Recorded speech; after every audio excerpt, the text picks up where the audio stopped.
ወደ ድርድር ሲመጣ ቲፒኤልኤፍ በሁለት መንገድ ወደ ድርድር ሊመጣ ይቻላል። አንዱ የሰሞኑ የድሮን ድቆሳ ምንም እርባና እንደሌለው አሳይቶት እጁን ጠምዞት ለመነጋገር ይሻላል ወደሚለው ነገር መጥቷል። ከፋኖ ከኦላና ቲፒኤልኤፍ ሌሎች ደግሞ የቤንሻንጉል ጋምቤላ እነዚህን ያካተተ አንድ ፖለቲካ ጥምረት ተፈጥሯል። እንደውም ብልጽግና መቃብር ላይ ነው የትግራይ ህዝብ ኢንተረስት የሚጠበቀው የሚል ነገር በይፋም ተናግረዋል። ታዲያ ወልቃይትን ከመለሰላቸው ከጥምረቱ ሊወጡ ነው። የሀሳብ ጥራት ያስፈልግሃል። የመሰለ ነገር ውስጥ ገብተህ ከበሮ የምትመታ ከሆነ አሁን አይቴ ከሆነ እስኬንደር ኢትዮጵያዊ ነኝ ኢትዮጵያኒስት ነኝ አለ። መልሶ ነገሮችን ሁሉ ሄዶ አማራ ብሔርተኝነት ውስጥ ሄዶ ፈተፈተ። አማራ ብሔርተኝነት ውስጥ ገባና አይ ነገር ደግሞ ልክ አይደለም የሚል ነገር ደግሞ ሀሳብ ደግሞ ያመጣል። በኤርትራ ባንዲራ የኢራን መርከብ በዚህ በኤደን ባህረ ሰላጤ በሚንቀሳቀስበት ጊዜ የሶማሊያ የባህር ላይ ሽፍታዎች አግተውታል ይላል።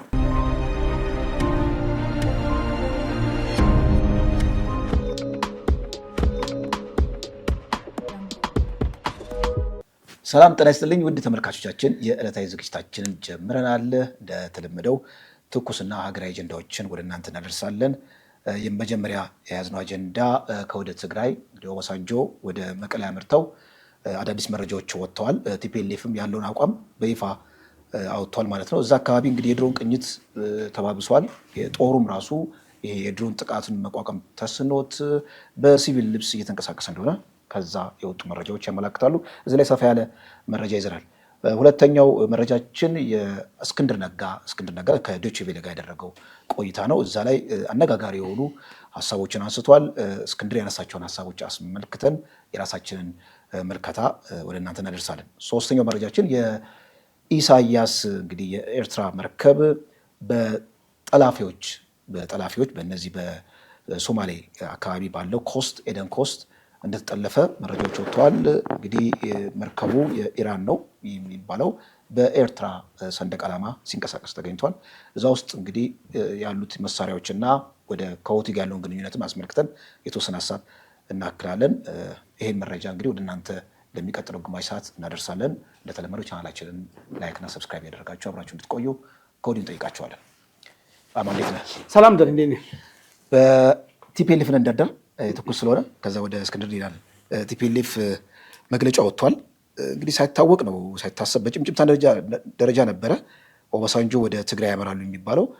ልክ አመርተው ድንገት ነው የመጡብን። ኢቭን ቀጠሮ የለም እና ድንገት መጥተው ነገር ግን ካለን ስራ አስተጓጉለን ከእርሳቸው ጋር ቁጭ ብለን ተነጋግረናል። ቅድመ ሁኔታዎች ያስቀምጠናል ብለዋል። ከቅድመ ሁኔታዎቹ መካከል ትኩረቴን የሳቡትን አውጥቻቸዋለሁ። አንደኛው ይላል እንግዲህ ወታደራዊ ውጥረትና ከበባ እንዲቆም ይላል። አሁን ያለው ወታደራዊ ውጥረትና ከበባ።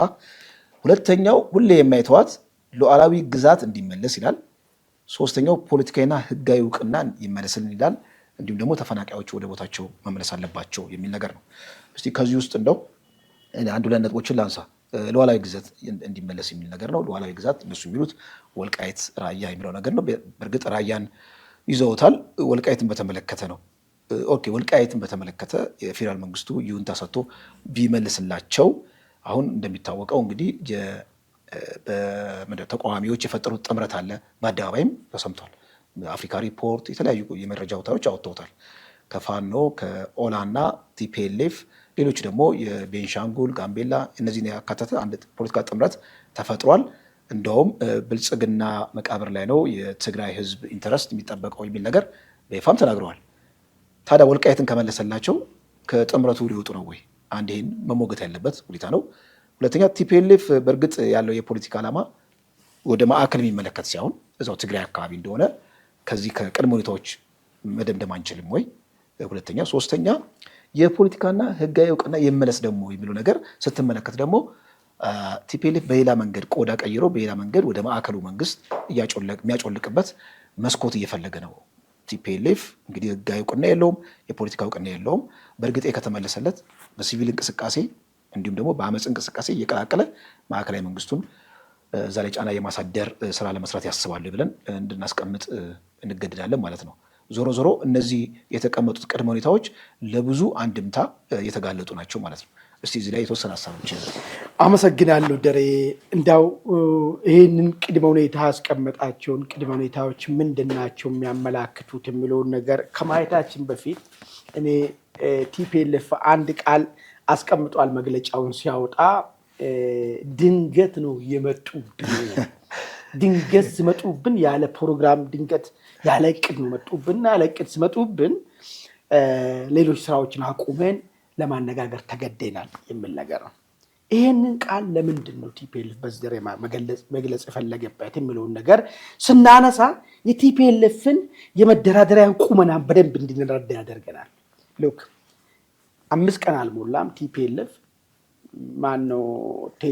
ማነው የኮሚኒኬሽኑ ኃላፊ ማለት ነው ሀጎስ የሚባለው አብርሃም ሀጎስ የሚባለው ኬንያም የሚሄድ ተደራዳሪ የለም፣ አዲስ አበባ የሚሄድ የለም፣ መቀሌን መጣም የለም። እኛ በሰፊው ከህዝባችን ጋር ተነጋግረናል፣ የጋራ መግባባት ላይ ደርሰናል። ምን የሚል በብልጽግና መቃብር ላይ የተጋሩ መብት ይከበራል፣ ይሄንን በጭብጨባ በስምምነት ህዝቡ አጽድቆልናል የሚል ነገር አነሳ። ይሄን ተናግሯል። እንግዲህ ሳምንት አልሞላም። አሁን ወደ ድርድር ሲመጣ ቲፒኤልኤፍ በሁለት መንገድ ወደ ድርድር ሊመጣ ይቻላል። አንዱ የሰሞኑ የድሮን ድቆሳ ምንም እርባና እንደሌለው አሳይቶት እጁን ጠምዞት ለመነጋገር ይሻላል ወደሚለው ነገር መጥቷል። አሊያ የዓለም አቀፍ ማህበረሰቡ ቲፒኤልኤፍን ፊት መንሳት ክፍ ተብሏል። ሊትራሊ ቲፒኤልኤፍ ክፍ ነው ተባለው ባለበት ሁኔታ ማለት ነው። የራሳችሁ ጉዳይ ገፍታችሁ የምትሄዱ ከሆነ መጣውን ትቀበላለህ፣ አያገባንም፣ እንዳውም መንግስትን አይደለም ተው ልናግዘው እንችላለን የሚል ነገር ነው። የእነ አሜሪካ ቶን እየሄድበት ያለ ነገር ነው። ይሄ ሁለት ነገር የቲፒኤልኤፍን ድንፋታ አስቀርቶ ወደ ድርድር እንዲሄድ ስለጎተቶ አሁን ከዚች ማምለጫ መንገድ ምንድን ነው ያለው? ድርድር የለም ብለዋል፣ ማንንም ማንሰማም ብለዋል፣ የፈለግነው እናሳካለን ብለዋል፣ በመቃብር ላይ ነው ብለዋል። ይህን ያለ ሰው አደራዳሪ የሚባለው ሰውዬ ሲመጣ ከፈለግ ከአየር ላይ እናነዳለን ወይ እዛው ዞር ብለህ ሂድ ነው መልሱ መሆን ነበረበት አይደል? የአሜሪካ አምባሳደሩ ነው ለምሳሌ ፊት ለስተው ሂድ። ስለዚህ አሁን ይህንን ያሉ በድንገት ነው የተመጣብን ያሉ ቅድም የገነቡትና ራሳቸውን አባላቶችን ደጋፊዎችን ስሜት ውስጥ የከተቱት ነገርና ዝም ብሎ የሚያወሩት ነገር አለ አይደል? ዝም ብሎ ባይዞ ቲፒኤልኤፍ አሁን በዚህ ቀጠና አካባቢ ካሉ ኃይሎች ውስጥ ዝም ብሎ የሚቦተረፍ ኃይል ቢኖር ቲፒኤልኤፍ ነው። ለምን እንዳልኩ ታውቃለህ? ከመንግስት ያልተናነሰ ታጥቀናል ብሏል። መንግስት ድሮን አለውና ጸረ ድሮን አለክ። መንግስት ድሮን አለውና ድሮን አንስቷል። ያውም ነፃ ግዛት አላቸው መንግስት ባይደርስበት ሙሉ ለሙሉ ማለት ለምን ያሉት ነገር ማለት ነው። ምንም ሳይያዝ እያወራ ያለው ከቀጠናው አካባቢ ላይ ምንም ማየት ዝም ብሎ ኢሉዥን ውስጥ ያለ ኃይል ቢኖር ቲፒኤልኤፍ ነው። አሁን እንግዲህ ላቲዝና ለምን ሳናስብ ነው መጡብን የሚለውን ነገር እንዳሉት ከዚህ ትረዳለትና አሁን ወደ ቅድመ ሁኔታ ውስጥ እንምጣ። ቅድመ ሁኔታው አንደኛው የተለመደው ግዛት አንድነትን አረጋግጡልን ነው። ማለት ራያ ወልቃይት ጠለምትን አምጡ ነው። ሁለተኛ ህጋዊነታችንን መልሱልን ነው። ሶስተኛ ያው ተፈናቃይ መለስ ነው። ተፈናቃይ ለብቻ ያዝልኝ እኔ እሱ እዚህ ውስጥ መግባቱ አልቀበልም። ለዲኮሬሽን ነው እሱ የተፈናቃይ ጉዳይ የቲፒኤልኤፍ ጉዳይ ሳይሆን የማንኛውም ኢትዮጵያዊ ጥያቄ ጉዳይ ነው። ማንም ኢትዮጵያዊ ከቀዩ ላይ ተፈናቅሎ በሸራ በኬንዳ ውስጥ መኖር የለበትም። ይሄ አብሮ እንዲያናኑረን ለሁላችንም ህግና ስርዓት ሊሆን የሚገባው ማንም መፈናቃይ ሊኖር አይገባም። ማንም ተፈናቃይ ሊኖር አይገባም። ይሄ ድርድር ውስጥ የሚገባ ነገር ልክ ይሄንማ ልናረግ ምናምን ይሄን አርጉ የሚባልበት ነገርም አይደለም። የተፈናቃይ ጉዳይ ማለት በወያኔ የምንጠላውን ነገር መልሰ ማድረግ የለብንም። በቃ የለም ይሄ መደራደሪያ ሆኖ መቅረብ የለበትም። ተፈናቃይ ወደ ቀዩም መመለስ ብቻ ሳይሆን ያጣውን ንብረቱን ልተካለት ልታቋቁሙ ይገባል። ይሄ የሁሉም ኢትዮጵያኖች በርደን ነው ይሄ ጉዳይ ማለት ነው። እሱን እዚህ ውስጥ አናስገባ።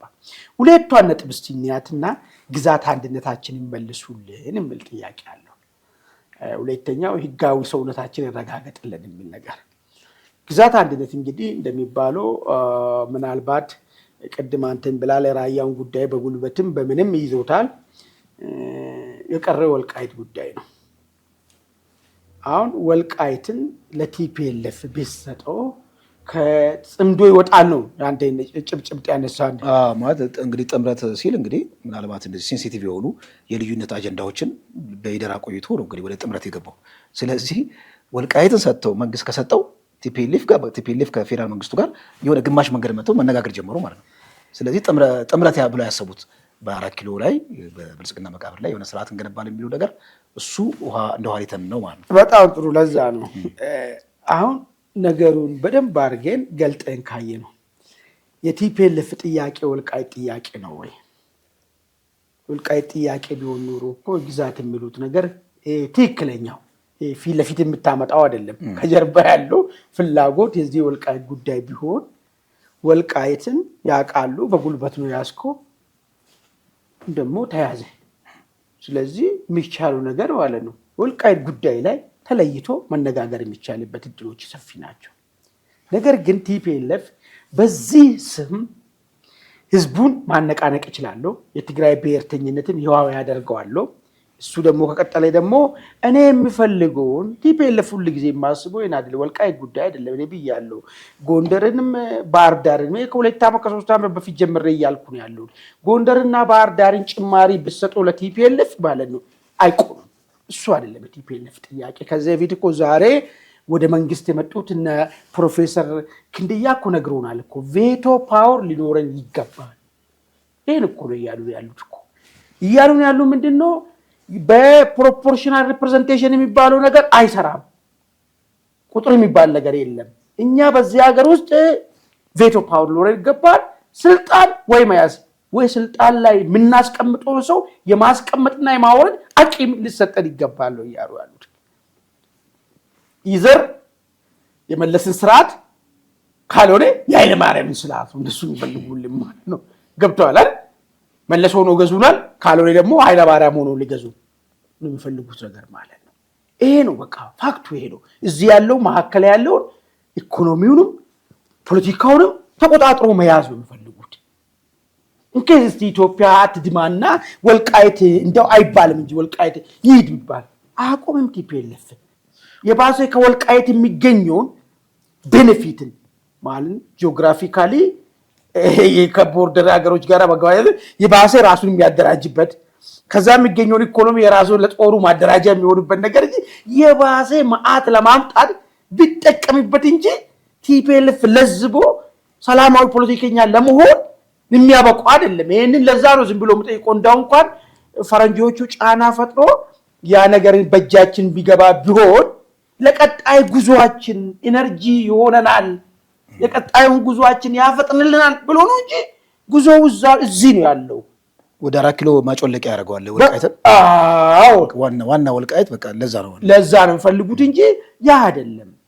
ይሄንንስ ማድረግ የሚቻልበት ሁኔታ አለ ወይ? ምናልባት ቢደረግ የቲፒኤልኤፍ ጽምዶ ምናምን የሚባል ነገር አክቹዋሊ ጽምዶ መሬትም አልረገጠም። በኋላ እስኬንደር ጉዳይም ስናነሳ የምናየው ነገር አለ። ጽምዶ ላይ በግለሰብ በምናምን ብቻ ሳይሆን ጽምዶን በትክክል በእንትና አይነ ያያለ ቡድን አሁን እየተፈጠረው ህዝቡ ያል ፖለቲከኛውም አላመነም። ጽምዶና ጥምረት ይለያያል መሰለኝ ከነሱ ሐሳብ። ጽምዶ ቲፒኤልኤፍ እና ኤርትራ ነው። ተውሱ ሲያንታቱ የፖለቲካ ጥምረት ያሉት እስክንድር ላይ የትኛው ፖለቲካ ጥምረት ያው ነው አብሮ የቲፒኤልኤፍ አሽከር ሆነ ዱቄት ተሸካሚ ሆነ መምጣት ነው 4 ኪሎ ጽምዶም ብለው ጥምረትም ብለው ምንም ሌላ አይቴ የፖለቲካ አጀንዳም የፖለቲካ ድርድርም የሌለው ነገር ነው ጉዳዩ ማለት ነው። ይሄ ነው በዛም ሆነ በዚህ ማለት ነው። ኤኒዌይስ ለዚህ ሲባል እሱ ጉዳይ ላይ በጥርጣሬ እየታየ ስለሆነ የመጣለት ነው። አይቴ ከሆነ አሁን ውጭ ሀገር ባይዞ ብዙ ጊዜ ኢትዮጵያ ፖለቲካ እዚህ ሀገር ውስጥ አይደለም የሚሰራው፣ ውጪ ነው የሚሰራው። ውጪ ሰራና ከዛ ወደዚህ ነጸብራቁ ወደዚህ ይመጣል። ሰምታል ባለፈ ሻለቃ ዳውድ ያለውን ሻለቃ ዳውድ እሱ ነው እንግዲህ ፋኖን ጠፍጥፎ ሰራ ከሚባሉ ሰዎች ውስጥ ስም ካላቸው ሰዎች ውስጥ ማለት ነው። ወጣና በፍጹም ይሄ ከቲፒኤልኤፍ ጋራ የሚደረገው ማንኛውም ነገር በፍጹም ይሄ ሊሆን አይችልም፣ ሌላ ኦልተርኔቲቭ ነው መፈለግ አለብን የሚል ነገር ይዞ መጣ። ዛ የእስኬንደር ጉዳይ ይመጣል። ከዚያ በፊት ደግሞ የጎንደር ፋኖ ይመጣል።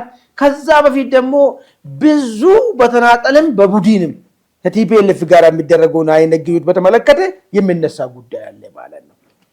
ስለዚህ እሱ ብቻ ደግሞ አይደለም፣ ከዚህ ጀርባ ደግሞ የሻዕቢያን ተረስ ደግሞ አለ። ኢቨን ቲፒኤልኤፍ አሁን መንግስቱ ወልቃይት ሰጠው እንበለውና ከጽምዶ ቢወጣ ቲፒኤልኤፍ ይቀጥላል። እንዲያውም ያለው ቲፒኤልኤፍ ሻዕቢያ ደግሞ ያኔ ለሁለት እንደዚህ ትበጭቋለች፣ ለሁለት ይከፍለዋል። ለምን መሰለህ? ሻዕቢያም ሰርቫይቫል ጉዳይ ነው፣ የራሱ ኢንተረስት አለው። ለምን ሰርቫይቫል ጉዳይ በቃ አሁን እኮ እፎይታ ትንሽ እኮ አግኝቷል እኮ ቲፒኤልኤፍን ከስሩ ይዞ በእንደዚህ ሁኔታ በመንቀሳቀሱ ኢትዮጵያ ቀይ ባህር ላይ የምታነሳውን ጥያቄ የማዘገየት ሁኔታዎችን እየፈጠረ ነው ያለው። ኢቭን ከቀይ ባህር ባሻገር ኤርትራ ላይ ሊፈጠር የሚችለውን ጫና ራሱ ገሸሽ ማድረግ ይቻላል፣ በሌሎች ፖለቲካዎች አንጻር ማለት ነው። እንግዲህ እዚሁ ጋር የተያዘው መረጃ ይለው ምንድን ነው? የቲፒኤልኤፍ ሰራዊት ማለት ነው የድሮን ጥቃትን ሽሽት በሲቪል ልብስ እንዲንቀሳቀሱ ተደርገዋል። እኔ ቲፒኤልኤፍ እንደሚገመተው በጣም ብዙ ሰራዊት ያለው አይመስለኝም። ምክንያቱም በዚህ እርስ በርስ ጦርነቱ በጣም አልቀዋል። ከዛ ባሻገር ደግሞ የትግራይን ህዝብ እንግዲህ የህዝብ ብዛትም ታሳቢ ስታደርግ በብዙ መልክ ሪሶርስም የለም። ስለዚህ ቲፒኤልኤፍ ያለው የሰራዊት ብዛት ያን ያህል የሚያስመካ አይመስለኝም፣ እንደው ዝም ብለን በደምሳሳው ስንገመገመው ማለት ነው። ከዚህ እንግዲህ መረጃ እንውጣና ወደ ሁለተኛው መረጃችን ስናመራ ወደ እስክንድር ነው የምናመራው። እስክንድር ነጋ ዶቼ ቬለ ላይ ብቅ ብሎ እንግዲህ አነጋጋሪ አጀንዳዎችን አስቀምጧል። እስቲ አንድ አራት የታዘብኳቸውን ሀሳቦች ላውጣቸውና እድሉን ላንተ እሰጥሃለሁ። ምንድነው መጀመሪያ የተናገረው የጥምረት የሚባለውን ነገር እንግዲህ የፖለቲካ ምንድነው እሱ ጽምዶ ነው ያለው። አክቹዋሊ ጽምዶ የተባለው ነገር እኛ አባል ሰራዊቱ አያውቀውም፣ አስፈጻሚው ብቻ ነው በራሱ እየተንቀሳቀሰ ያለው። ኢቭን አስፈጻሚው እንደዚህ አይነት የፖለቲካ ጥምረቶችን ማድረግ መብቱ ነው፣ ነገር ግን ማሳወቅ አልነበረበት የሚል ነገር አንስተዋል። አንዴ ነው። ሁለተኛ ያነሳው ተደጋጋሚ የግድያ ሙከራ አምልጫለሁ ነው የሚለው። ከማን ብሎ ጋዜጠኞች ጠይቀው፣ አንደኛ ከመንግስት ድሮን፣ እንዲሁም ደግሞ ከመንግስት ወታደርና መጥቀስ የማልፈልገው ስማቸው መጥቀስ በማልፈልጋቸው ታጣቂዎችም ግድያ ተርፌያለሁ፣ አምልጫለሁ ይላል። ሁለቴ ነው። ሶስተኛ ረጃጅም እጆች አሉ። መጀመሪያ አፋብን ሲመሰረት እንግዲህ ፖዚሽን ነበረው ፖሊት ቢሮ ውስጥ፣ ነገር ግን የነበረውን ረጃጅም እጅ ታሳቢ አድርጌ ነው ስልጣን የለቀኩት የሚል አስቀምጧል። አራተኛ የርዕዮተ ዓለም ልዩነት በፊትም ነበረ። እንግዲህ በአፋድና በአፋብ መካከል ያለው የርዕዮተ ዓለም ልዩነት ነበረ፣ ነገር ግን ያ ርዕዮተ ዓለም ልዩነታችንን ለአንድነት ስንል ትተነዋል። ያው እኛ መድረሻችን ኢትዮጵያ፣ እነሱ ደግሞ የአማራ ብሔረተኝነት ዋነኛ ገዢ አይዲዮሎጂ መሆን አለበት የሚል የአፋብን ቁርጠኛ አቋም የሚል ነገር አስቀምጧል ማለት ነው። እነዚህ እንግዲህ ዋና ዋና ሀሳቦች ካነሳቸው ሀሳቦች የታዘብኳቸው ናቸው። እንግዲህ ትዝብቴን እዚህ ጋር ሳስቀምጥ አንደኛ የፖለቲካ ጥምረትን በተመለከተ በእርግጥ በአስፈጻሚ በፖሊት ቢሮ ደረጃ ነው እንደዚህ ነገር ሊሰራ የሚችለው። እንግዲህ ውሳኔ ላይ ከደረሱ እንግዲህ አባላቱን ታች ያለውን አባላት የሚያሳውቁበት ምን አይነት ሜካኒዝም እንዳላቸው የሚታወቅ ነገር አይደለም። አንዴ ነው።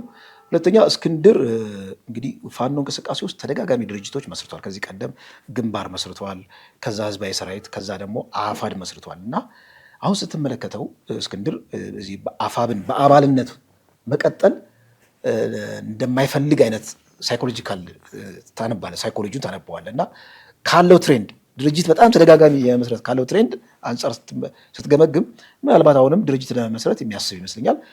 ግን አይ ቲንክ በቂ ኃይል ያገኝም አይመስለኝም። ቢያገኝ ኖሮ እስካሁን ድርጅት ይመሰረት ነበረ የሚል ጥርጣሬ አለኝ። ሌላ ያስቀመጠው ረጃጅም እጆች ብሎታል። እሱን መጥቀስ አልፈለገም። እንግዲህ ረጃጅም እጆች ሞስራሊ ያው ሻዕቢያ ነው እንግዲህ ትልቁ ፓወር ያለው ሻዕቢያ ነው። ቲፒኤልኤፍም ለሰርቫይቫል ነው በነገራችን ላይ አሊያንስ ውስጥ የሚገባው እንጂ ቲፒኤልኤፍ ጌም ቼንጀር ሆኖ አይደለም የሚገባው። ዋናው ጌም ሜከሩ ኤርትራ መንግስት ነው። የኤርትራ መንግስት ጌም ሜከር ነው። ከዛ የሚፈልጋቸውን ደግሞ ጡቦች ማስቀመጥ ይችላል። እና ቲፒኤልኤፍ ልክ እንደ የጌሙ አንደኛው ጡብ ሆኖ ነው ሊገባ የሚችለው። እና እዚህ ጋር በጣም አእምሮ ያስቀምጠው ነገር አለ። ቲፒኤልኤፍም ሆነ ኤርትራ የኢትዮጵያም ሆነ የአማራ ህዝብ ጠላት ናቸው ብሎ አስቀምጦታል።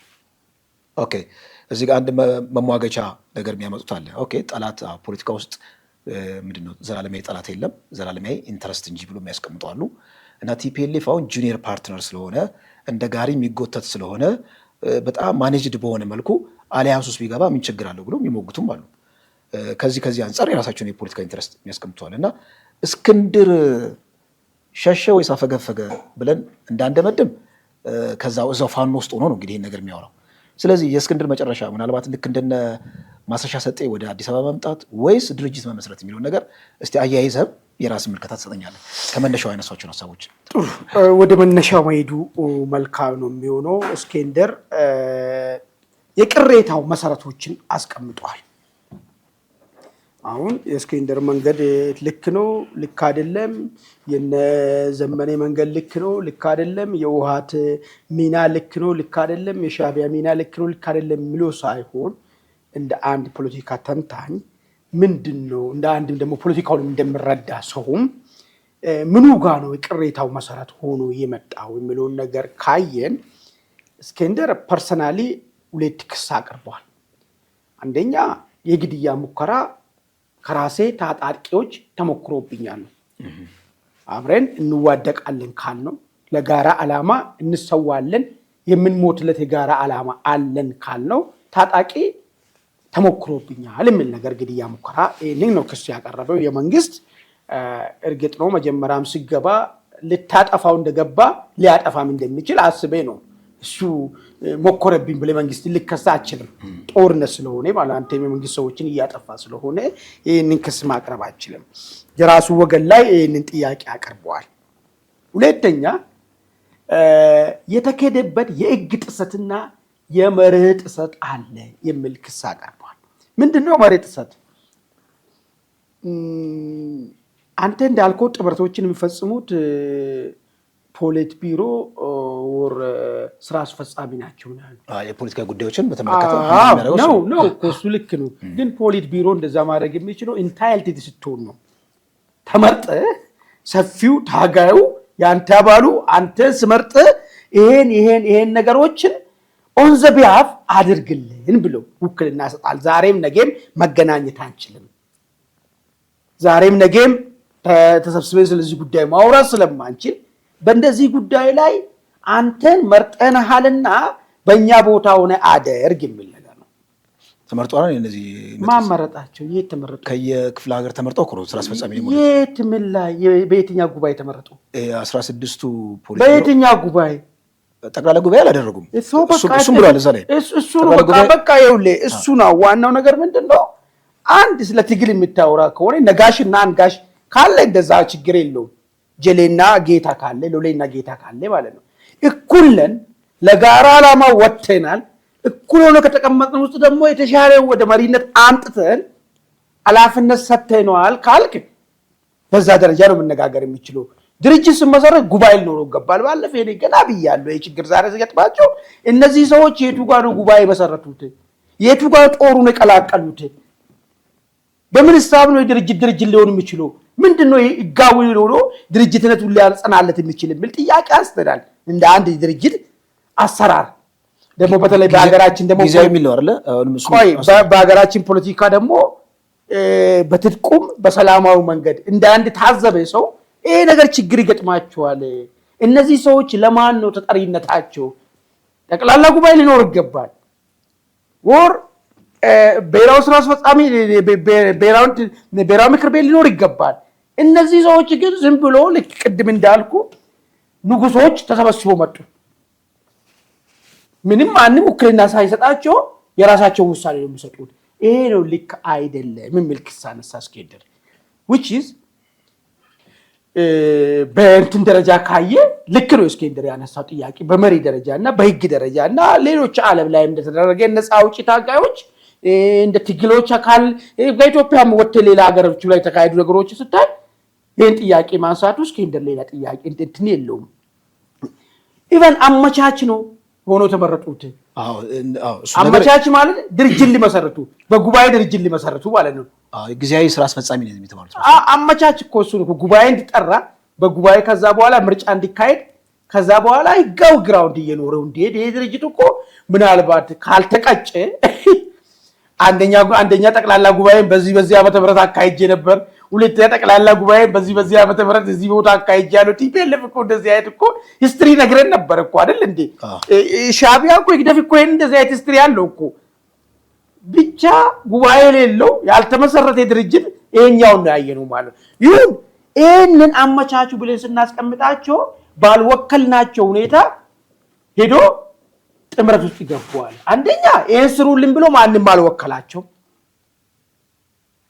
ሁለተኛ ሄዶም ደግሞ የሰሩት ደግሞ ከአማራና ከኢትዮጵያ ታሪካዊ ጠላቶች ጋር ጥምረት ውስጥ ገቡ አለ። አሁን የአይዲዮሎጂ ልዩነት መጣ ማለት ነው።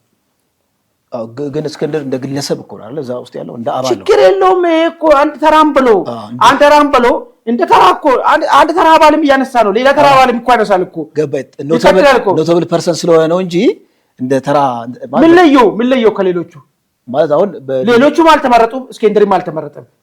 ሌሎቹማ ተመርጧል እኮ የት ይወል ጠቅላላ ጉባኤ ላይ ጠቅላላ ጉባኤ ሳይሆን በአካባቢያቸው ተመርጦ እኮ ነው 4 ለጉባኤ ነው የምትመረጠው። ይኸውልህ ወንድሜ 4 ወንድሜ እንዴት እንደሚሆን ታውቃለህ? አውቄያለሁ። ጠቅላላ ጉባኤ በአካባቢ ጉባኤ ተሳተፍልን ብሎ ሊመርጥ ይችላል። አንተ ደግሞ የጉባኤ ባለቶች ደግሞ ተሰበሰቡና ጉባኤ ተመሰረቱትና ከዛ በኋላ መሪ ትመርጣላችሁ። ገብቶኛል። አንተ ምትለኝ ገብቶኛል እኮ ጠቅላላ ጉባኤ አላደረጉም። እነዚህ ጊዜ ናቸው ካልተደረገ በቃ ይሄን የማድረግ መብት የላቸውም።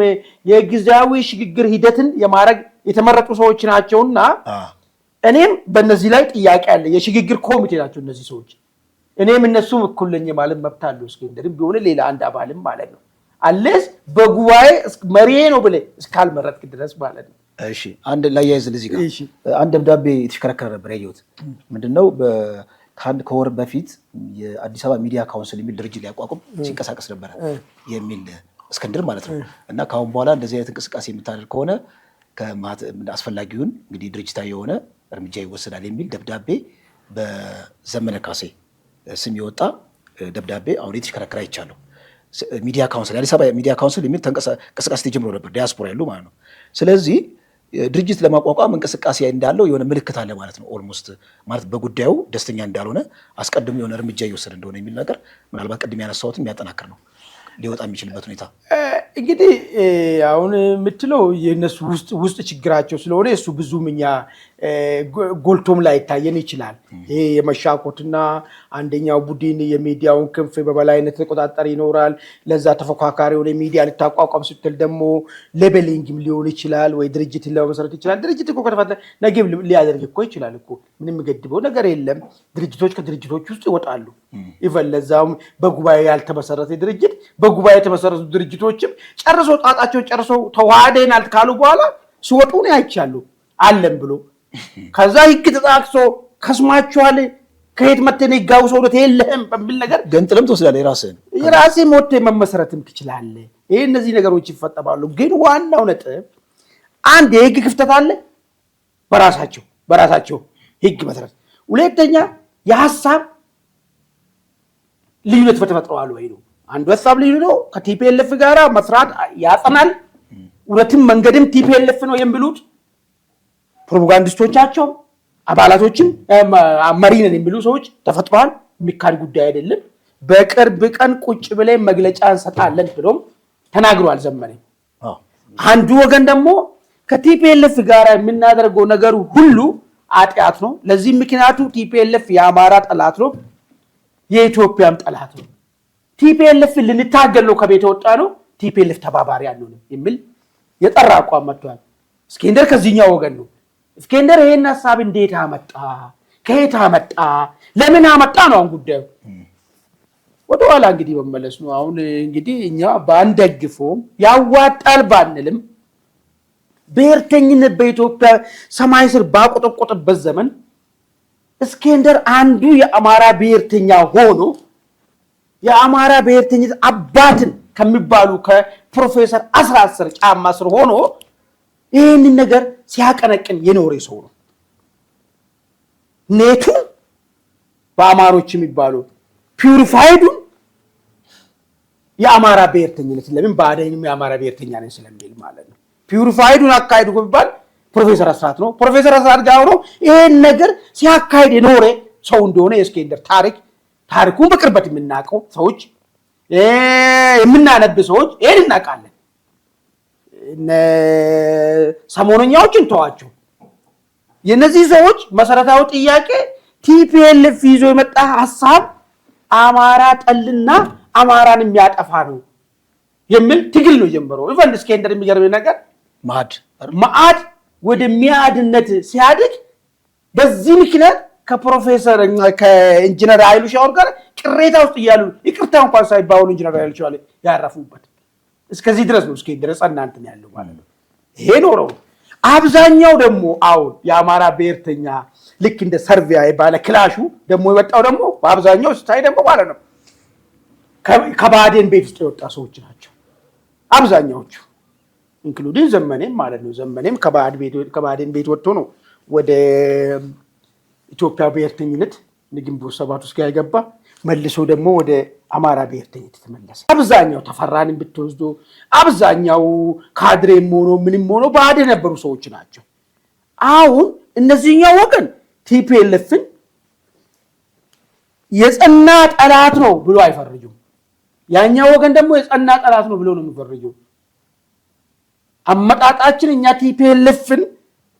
ቲፒኤልኤፍ አማራ ላይ ያደረሰውን ነገር ለመቀልበስ የተፈጠሩ ልጆች ነን ነው የሚሉት እነዛኛዎቹ ግን የቲፒኤልኤፍ ጋራም አብሮ የሚሰሩ ነገም ሊሰራ ይችላል። ዘላለማዊ የሚባል ነገር የለም።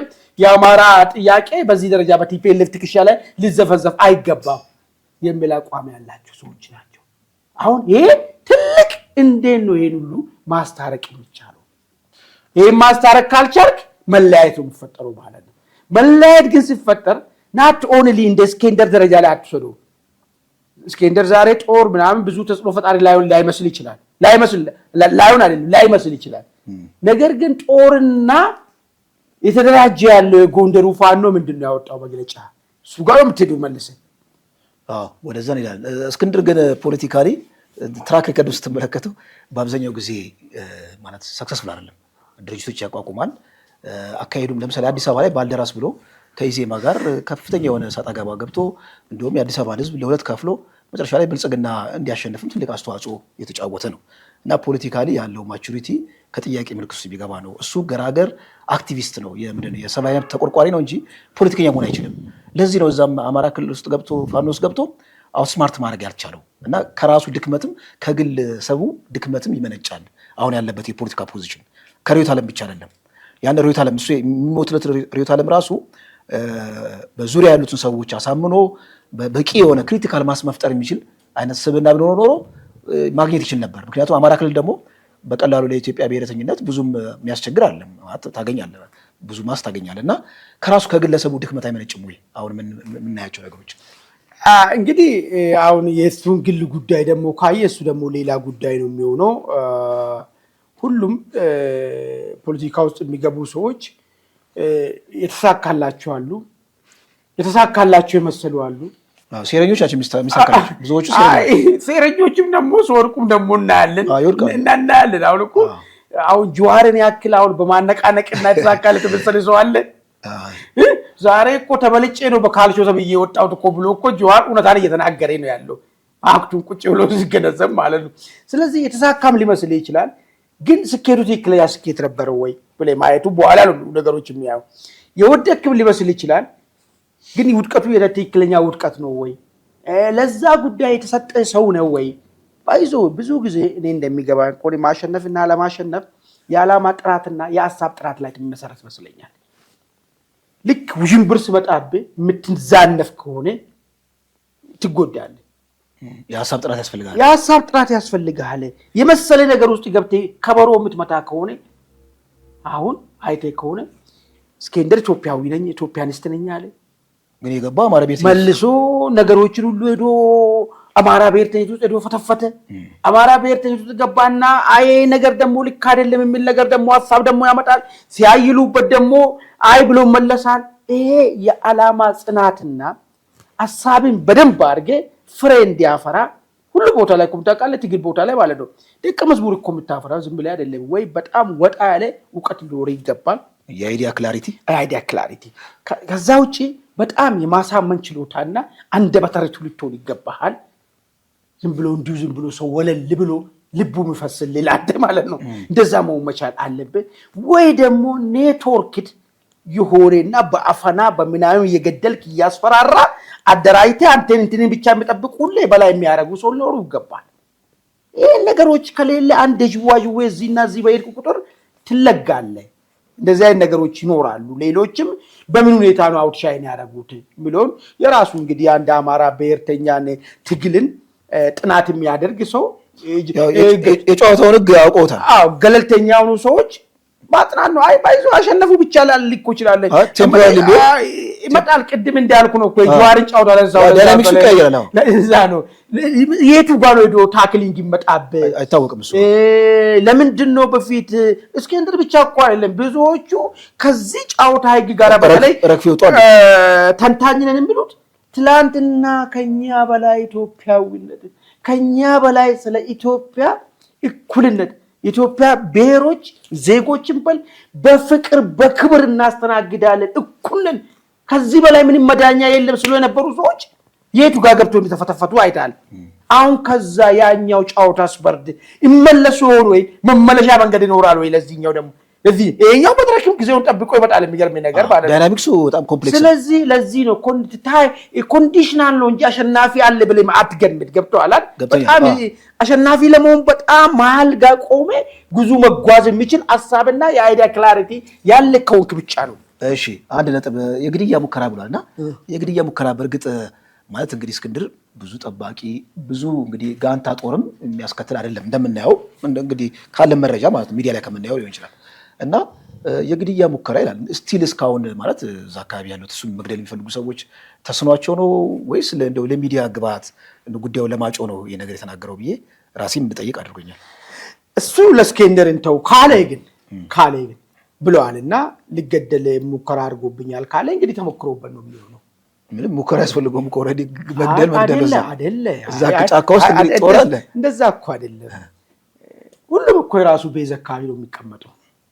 ስለዚህ ቤዝ አለው እሱ የተወሰነ ይነስም ብቻ አለው እንጂ ስላለውማ ነው እኮ ዛሬም ይሄን ተናግሮ የሚቀመጠው ይሄን ተናግሮ በሰላም የሚኖርበትም ቤዝ አለ ስላለው እኮ ነው እኮ ሊገሉ ይሞክሮ ነበረ።